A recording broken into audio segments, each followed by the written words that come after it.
ఆస్తి ఎంత ఉన్నను వారసుడే లేక వేదనతో నిలిచిన అబ్రహామును చూడుము.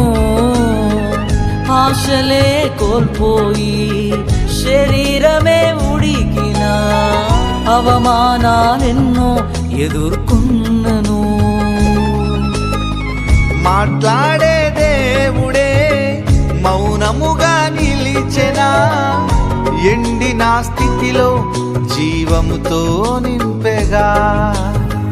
వేచి ఉన్న దినములే వ్యర్థములైపోయేనా, లెక్కకు మించిన సంతానమును పొందెగా.